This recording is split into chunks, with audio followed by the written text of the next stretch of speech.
Et notre invité, c'est Fodé Bayo. Il est le premier secrétaire du Parti Socialiste. Bonjour. Tu t'es trompé là. Fodé, non.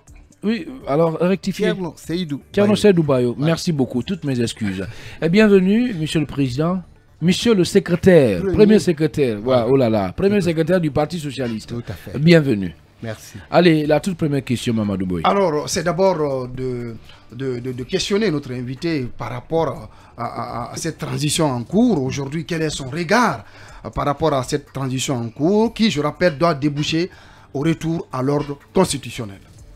Ben, j'ai peur, je tremble même quand je pense à ça. Surtout quand on me pose cette question ici. Je ne sais pas qu'est-ce que je vais dire. Je vais être clair, peut-être dire des mensonges aussi, comme beaucoup le font. Mais je préfère dire la vérité. Cette transition me fait peur. Parce qu'en fait, je vous ai entendu parler de beaucoup de choses tout de suite quand j'étais dans le couloir. Et les questions d'une transition. Quelqu'un qui est malade, qui est à l'hôpital, il se soigne pour sortir de l'hôpital. La transition, ça veut dire la même chose. Mais je vois que aujourd'hui, on est en train de faire beaucoup de choses qui ne concernent pas la transition. On peut le faire, mais ce qui concerne vraiment la transition, c'est ce qu'on devait commencer à faire. Voilà. Vous parlez de choses qui ne concernent pas la transition. Allez-y, on va l'écouter. Beaucoup de choses parce que j'ai un peu parcouru en diagonale le rapport qui a été fait après leur soi-disant dialogue inclusif. C'est un dialogue, hein, mais ce n'est pas inclusif. Donc, j'ai vu qu'on était en train de dire qu'il faut abandonner d'abord la langue française. Peut-être pas l'abandonner, mais elle ne sera plus la langue principale. On va parler Soussou, on va parler Malinké, on va parler Peul, comme Sékou Touré a voulu le faire. Et ça n'a pas marché. Ça a été d'ailleurs le plus grave problème jusqu'à présent maintenant. Nos jeunes, vous quittez par exemple le Conakry où on enseignait Soussou, vous allez à Kankan, on enseigne Malinké. Donc le gars il ne comprend plus rien. Ça complique son éducation. Donc si j'entends déjà des choses comme ça, j'entends l'excision, j'entends des trucs, mais incroyables. Je dis, ben, c'est pour s'amuser. La transition, nous voulons une transition rapide. Rapide. Ce n'est pas une transition qui va durer 5 ans, ce n'est plus une transition, c'est un mandat. Nous voulons une transition rapide. C'est bon même pour ceux qui sont là actuellement. Pour le colonel Mamadi Doumbouya. Quelqu'un vient de le dire, c'est un jeune. Il fait une transition courte tout de suite. C'est bon pour tout le monde. Aujourd'hui, tout le monde a des problèmes. Tout le monde, même les plus riches. Comprenez? Alors, pourquoi vous le soupçonnez de vouloir s'éterniser au pouvoir? Est-ce que vous pensez que... On ne soupçonne plus. Est-ce que vous en avez la certitude? Bien sûr. Qu'il veut rester au pouvoir? Bien sûr. Et pourquoi? Dans le micro, oui. Bon, on a la certitude avec tout ce qui se passe. Je ne vois pas le bout du tunnel. On devait commencer par dire, écoutez, ouais, la corruption, ceci, cela, oui, c'est un monsieur, un président élu qui peut s'occuper de certaines choses, sans trembler, comme il l'a dit. Mais c'est aussi pendant des périodes exceptionnelles qu'on fait des choses oui, exceptionnelles. Oui, mais celui qui est exceptionnel déjà, il est là, il n'est pas légal. Les grands changements. On pose des questions. Oui, vous posez des questions. On est en train de parler. Je suis d'accord avec elle. Vous posez des questions, il répond. Je suis d'accord avec elle. Bien, d'accord, allez-y. Ça me plaît quand on fait le ping-pong. Ça me plaît. Oui, mais sauf que vous êtes notre invité. Oui, allez-y. Oui. Le problème est que moi, je ne vois pas qu'est-ce qu'une transition peut faire. Aujourd'hui, la transition est en train de se fourvoyer complètement. Et même, s'ils ne font pas attention, ils vont avoir des problèmes. Bien. D'accord, on va aller maintenant pas à pas. Oui. On va rester sur le plan de l'interview. Maintenant, parlons des conclusions, des dernières conclusions du... Bon, voilà, on a déjà évoqué certaines conclusions, mais d'abord de ce dialogue politique-là, déjà. Je disais tout de suite, parce que je voulais répéter quelque chose que j'ai entendu ici, qui est normal. Le président, c'est un jeune. Il va faire une bonne transition, comme l'a fait ATT, tu pars, dans 10 ans, ou même dans 5 ans, tu reviens. Les gens sont contents de toi, ils vont voter pour toi. Mais si tu casses tout, aujourd'hui, regardez, allez à Conakry, moi je suis de Dixine, je suis un conseiller communal de Dixine. J'ai dirigé à peu près Dixine parce que j'étais maire adjoint. Vous comprenez? Allez là-bas, vous allez voir les gens qui pleurent, tout le monde pleure. Tous ceux qui ont vu leur maison détruite. Bien, d'accord, Diarra Guirassy. Oui, c'est vrai que vous disiez que vous aviez peur par rapport à cette transition, à la façon dont elle est gérée. Mais est-ce qu'aujourd'hui, il y a lieu de s'inquiéter vu qu'il y a déjà un chronogramme de la transition défini? Il y a également le colonel Mamadi Doumbouya qui réitère son engagement à ne pas aller aux élections. Est-ce qu'aujourd'hui, il y a lieu de s'inquiéter ou de s'affoler? Oui, il y a lieu de s'inquiéter. Nous avons posé un problème, une question qui est facile à répondre. On a demandé au CNRD de donner la liste des membres du CNRD. C'est ça le problème. C'est compliqué ça? Non, ce n'est pas compliqué. Mais le CNRD dit, même mon fils qui est gendarme, il est CNRD. Je ne comprends pas. Demain, quelqu'un va se présenter, ils vont dire non, il n'est pas CNRD. Bien. Et bon, en plus, vous parliez de...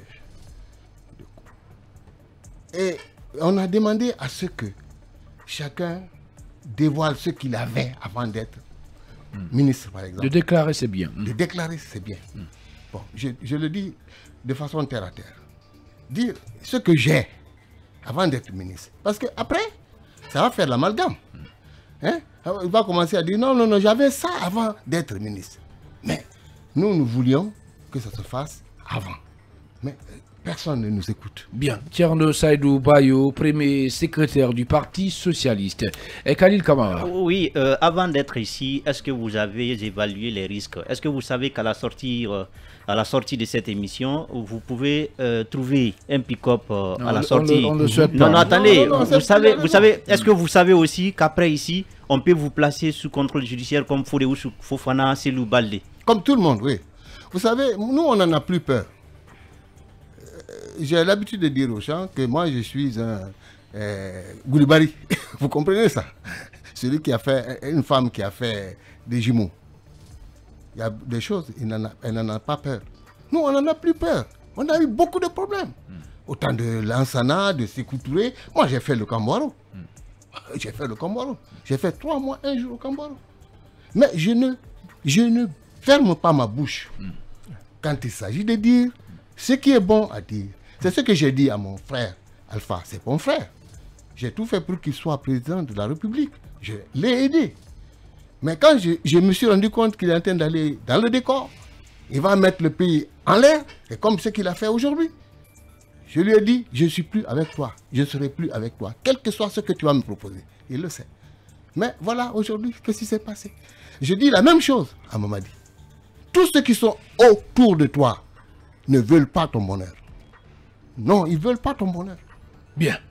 Mamadou Baldé. Alors, M. Bayo, j'ai envie quand même de vous poser cette question. Si on reste dans votre hypothèse que le CNRD est dans une confiscation du pouvoir, est-ce que nous avons aujourd'hui, quand on regarde la configuration politique dans notre pays, est-ce que nous avons des forces politiques de la société civile capables d'arrêter, de constituer des contre-pouvoirs pour arrêter le CNRD? Oui, vous savez, on a la chance en Guinée d'avoir un guide éclairé. Je fais comme les autres, parce que c'est mon sentiment le plus profond. Cellou ne veut pas d'histoire. Si Cellou n'est pas là aujourd'hui, c'est parce qu'il ne veut pas d'histoire. C'est tout. Ce n'est pas parce qu'il a peur d'aller en prison. Il ne veut pas d'histoire.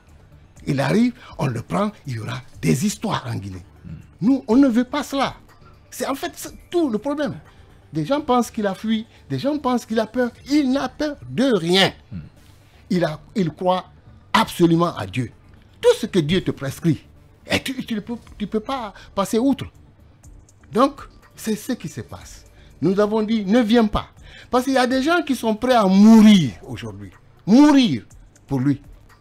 Est-ce qu'on va se mettre dans une bataille qui ne va pas finir? Non, nous ne voulons pas ça pour la Guinée. Donc l'horizon est sombre. Non, non, non, nous allons faire, nous avons des choses à faire. On est en train de faire beaucoup de choses. Hein? Tous ceux qui sont en train de taper la poitrine comme des orang-outans, mais c'est qu'ils ne connaissent pas qu'est-ce qui se passe dans le monde. Ils se rendront compte bientôt. Et regardez, le dieu d'Addis, c'était un dieu. Un petit dieu. Non, non, non, pas un petit dieu. Dieu même. Parce que vous lui dites en ce moment, vous allez mourir. Dis non. Bien, d'accord. Ibrahim Sori Diallo. Monsieur Bayo, vos propos contrastent un peu avec ceux du président de la transition. Colonel Mamadi Doumbouya dit qu'il veut laisser un pays assaini aux futurs dirigeants du pays. Vous souhaitez que la transition soit très courte. Aujourd'hui, quelle doit être la priorité donc, des responsables du CNRD pour une transition réussie et courte? D'abord, je remettais un OGE, organe de gestion électorale, en place, demander à tous les partis qui partent, ce n'est pas tous les partis qui se disent partis politiques, qui viennent même d'être créés en 2022 pour aller au dialogue. Nous savons cela. Il y a une vingtaine de partis politiques qui ont été créés en 2022 pour aller au dialogue, pour créer des coalitions. Il y avait 7 coalitions au début. On se retrouve aujourd'hui avec plus de 40. Nous 3, ou nous 4, si nous partions, à un moment donné, Adja l'a dit, hein, Adja chose, le docteur Makale a dit qu'à un moment donné, c'était le vote. Qu'est-ce qu'on pouvait dire? On va dire, vous êtes là, et vous avez voté contre, mais vous n'avez pas gagné. La démocratie dit que c'est ceux qui ont gagné qui devaient prévaloir. Bien. Oui, qu'est-ce que vous pensez aujourd'hui qui pourrait être la solution pour rapprocher les acteurs politiques autour de la table? C'est difficile et c'est facile. Ne parlons pas plus souvent avec des choses, comme on dit, des néants dans le béant. Ils sont néants dans le béant. Ils savent que parler.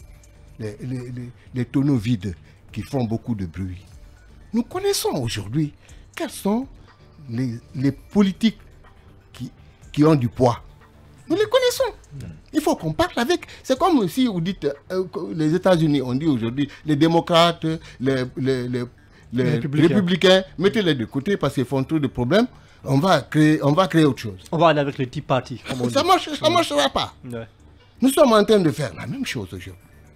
La même chose. Ou même pire. Il y a des gens qui ne peuvent rien. Moi, mon parti, je suis PS. J'ai été créé depuis 1992. Aujourd'hui, j'ai quoi? Rien. Seulement rien. En termes de militants. En termes de militants. C'est honnête quand même. J'ai été candidat. Plusieurs fois, j'ai eu des postes. Vous comprenez? Ouais. Même, je suis conseiller communal parce que j'ai été élu.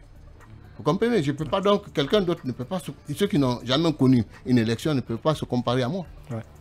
Moi aussi, je ne peux pas me comparer à certains. Des gens continuent à dire, non, il n'y a pas de grand parti, il n'y a pas de... Si! Il y a des grands partis.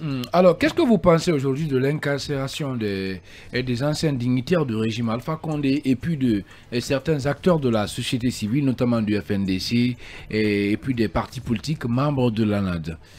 D'abord, des anciens dignitaires. Moi, je sais quelque chose. Comme les Kassori ici. J'ai vu quelque chose écrit qui est quand même normal. La prison, ce n'est pas la norme. La prison, ce n'est pas la norme. Non, je ne comprends pas. Des gens qui ne pourront jamais fuir. Ils sont là, ils ne peuvent pas. S'ils fuient, ils sont foutus. Ils peuvent vivre nulle part. Donc, ils ne pourront jamais fuir. Mais parmi eux, il y en a qui ont de la double nationalité. C'est pas grave. Mais on a vu comment l'ambassadeur des États-Unis s'affolait pour justement rencontrer Kassori en prison. Oui, non, ça, vous savez, Kassori, c'était pratiquement la deuxième personnalité du pays. On devait s'affoler. C'est pas possible. Kassori ne peut pas vivre ailleurs. Je vous le dis maintenant. Tu vas aux États-Unis. Moi, donc vous plaidez pour leur libération. Quand je rentrais tout de suite là, vous savez ce que j'ai dit à la dame qui m'a fait rentrer. J'ai dit, mais on ne m'applaudit pas. Parce que je suis politique. Quand je rentre quelque part, je veux qu'on m'applaudisse. Quand il va aux États-Unis, il passe comme n'importe qui. On ne le salue même pas. En Guinée, partout il vient. On lui fera un gros fauteuil. Partout il vient. Bien. Mais il ne peut pas vivre ailleurs. Donc vous plaidez leur, pour leur libération. Oui, fait... Alors une dernière des choses, Abdourahmane Sano, ancien coordinateur du FNDC, convoqué aussi. Comment vous réagissez à cela en une minute? Oui, mais celui-là, monsieur vient de dire quelque chose, il a raison. Je peux sortir tout de suite. On peut me prendre, m'amener en prison. Quel est le message que vous délivrez au CNRD, à l'ensemble du peuple de Guinée? Je demande à ceux que c'est pas la peine de les mettre en prison, de les sortir. Hein? Et puis on les met en prison, ça fait 9 mois. Il n'y a pas de jugement. Mais c'est incroyable, c'est incroyable. Les autres qui ont été emprisonnés dernièrement, il y a leur jugement qui est en train de se faire là. Dadis, le roi Dadis est là-bas. Si l'autre aussi ne fait pas attention un jour, ça va faire la même chose. Bien, voilà, Thierno Saïdou Bayo, premier secrétaire du Parti Socialiste, notre invité ce matin dans le Hard Talk. Il ne nous reste plus qu'à vous dire merci d'avoir répondu à notre invitation. Moi aussi, je vous dis merci. Merci beaucoup, monsieur le secrétaire. Voilà, ça n'est terminé. Nous voici sur la ligne d'arrivée de ce numéro du supplément d'info. Il a été conduit aux opérations techniques par Thierno Hassan Diaoné, assisté des 2 gazelles, Saramba et Salimato Diariouba. Aux opérations techniques, il y avait bien entendu ces 3 ténors. Et du côté de la régie, c'est le colosse Ibrahim Silla, assisté du Golden Boy Ali Barakouma qui nous a conduit. Merci de votre aimable attention. Prenez soin de vous où que vous soyez dans le monde. On se retrouve demain, Inch'Allah, pour d'autres sujets d'actualité sur Film Guinée. En attendant, restons concentrés.